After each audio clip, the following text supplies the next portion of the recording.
बिस्मिल्लाहिर्रहमानिर्रहीम अस्सलाम वालेकुम। आज मैं आपके साथ एक बहुत ही आसान और मज़ेदार सी कढ़ाई की रेसिपी शेयर करने जा रही हूँ।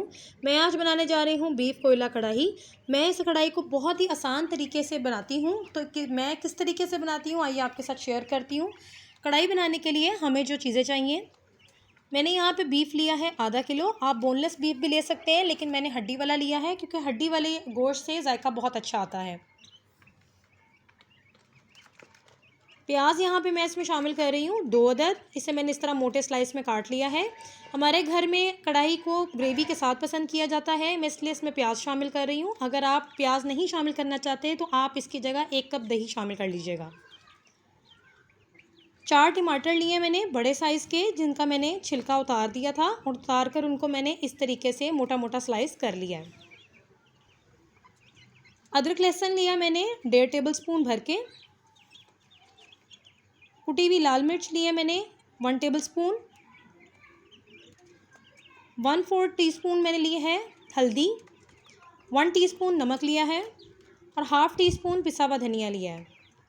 कोयले का एक पीस लिया मैंने इसको स्मोकी फ्लेवर देने के लिए। 4 मोटी हरी मिर्चें ली हैं मैंने।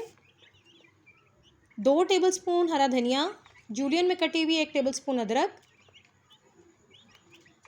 1 बड़ी इलायची ली है मैंने और हाफ़ टी स्पून मैंने लिए यहाँ पे पिसी हुई काली मिर्च। ऑयल हम अपने हिसाब से इसमें शामिल करेंगे, 1/4 कप या हाफ़ कप। तो चलिए बनाना स्टार्ट करते हैं। मैंने यहाँ पे कुकर लिया है, अब इसमें मैं गोश्त शामिल कर रही हूँ।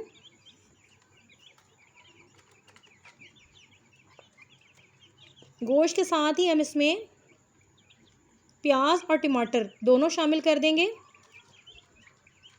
इस कढ़ाई को बनाना इतना आसान है कि आप तमाम चीज़ें बीच में शामिल करें, गोश्त को गलाएं, भुनाई करें और आपकी कढ़ाई रेडी हो जाती है। अब ये जैसे कि मैंने यहाँ टमाटर शामिल किए हैं, अब टमाटर के बाद साथ ही मैं इसमें अदरक लहसुन शामिल करूँगी।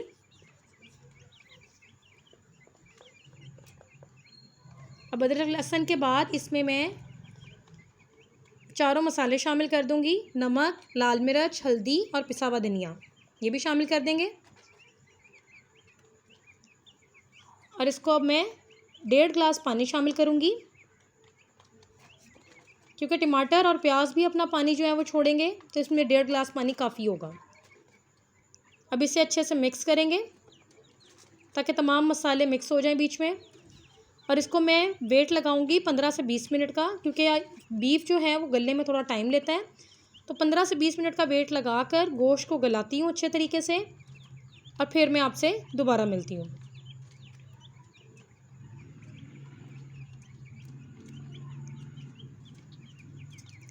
जी ये देखें, गोश्त हमारा अच्छे तरीके से गल गया है। अभी इसमें प्याज और टमाटर जो हैं वो काफ़ी नज़र आ रहे हैं मोटे मोटे से। ये देखें गोश्त कितना अच्छा गल गया है। अब इसको मैं दूसरे बर्तन में शिफ्ट करती हूँ, क्योंकि कुकर का काम तो ख़त्म हो गया। ये देखें मैंने इसे दूसरे बर्तन में शिफ्ट कर लिया है। अब आप देख सकते हैं मैंने इसमें ऑयल शामिल नहीं किया था, क्योंकि कुर्बानी के गोश्त में पहले से ही चर्बी शामिल होती है, उसके साथ लगी होती है। अब वो उसकी वजह से अगर मैं पहले ऑयल शामिल कर देती तो कढ़ाई में ऑयल बहुत ज़्यादा हो जाता। अब मैं इसमें थोड़ा थोड़ा करके 1/4 कप या आधा कप के बराबर ऑयल शामिल करके इसका पानी खुश्क कर लूँगी। इस स्टेज पे अब मैं इसमें जो बड़ी इलायची रखी हुई थी वो डालेंगे और पानी खुश्क करेंगे और पानी खुश्क करके अच्छे से भून लेंगे।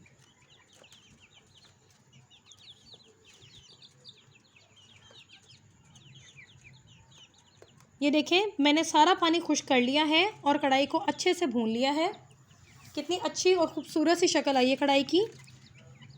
ऑयल भी किनारों से अलहदा हो गया है। अब इसमें मैं पिसी हुई काली मिर्च शामिल कर रही हूँ। साथ ही इसमें शामिल करेंगे हरा धनिया, जूलियन कटी हुई अदरक शामिल कर रही हूँ। मैंने जो हरी मिर्चें 4 ली थी मोटी वाली, उसको मैंने सेंटर से कट लगा लिया है ताकि इसका फ्लेवर अच्छे तरीके से निकल आए, ये भी शामिल कर रही हूँ। अब इसको मैं 2 मिनट से 3 मिनट तक अच्छे से भूनूंगी, ताकि हमारा जो अदरक डाला है, हरा धनिया और हरी मिर्चें डाली हैं, उसका फ्लेवर और टेस्ट कढ़ाई में अच्छे से रच बस जाए।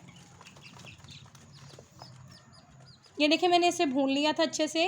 अब मैंने कोयला दहकने के लिए रख दिया था। अब इसको मैं इसमें कोयले को सेट करके रख रही हूँ। साथ ही इस पे मैं ऑयल शामिल कर रही हूँ ताकि धुआं निकलना शुरू हो जाए और इसे 2 से 3 मिनट के लिए मैं ढककर स्मोकिंग फ्लेवर दे दूँगी। देखिए 2 से 3 मिनट जो है वो हो गए हैं। अब मैं इसका ढक्कन उठाती हूँ। ये देखिए माशाल्लाह से हमारी बहुत ही मज़ेदार, सिंपल और इजी बीफ कोयला कढ़ाई जो है वो रेडी हो गई है। अब इस कोयले को मैं बाहर निकालती हूँ। ये देखें, देखने में कितनी मज़ेदार और खुशबूदार लग रही है। अब मैं इसे डिश आउट करती हूँ। डिश आउट करके सर्व करके फिर मैं दोबारा आपसे मिलती हूँ। ये देखें हमारी मज़ेदार सी बीफ कोयला कढ़ाई जो है वो रेडी हो गई है। इसकी बहुत अच्छी खुशबू आ रही है। आप इसे गरम गरम कुलचों के साथ खाइएगा। कुलचों के साथ या नान के साथ ये बहुत मज़े की लगती है। अगर आपको मेरी ये रेसिपी अच्छी लगे तो इसे ट्राई ज़रूर कीजिएगा और कमेंट बॉक्स में अपने फ़ीडबैक से मुझे ज़रूर बताइएगा। अपनी दुआओं में याद रखिएगा। अल्लाह हाफ़िज़।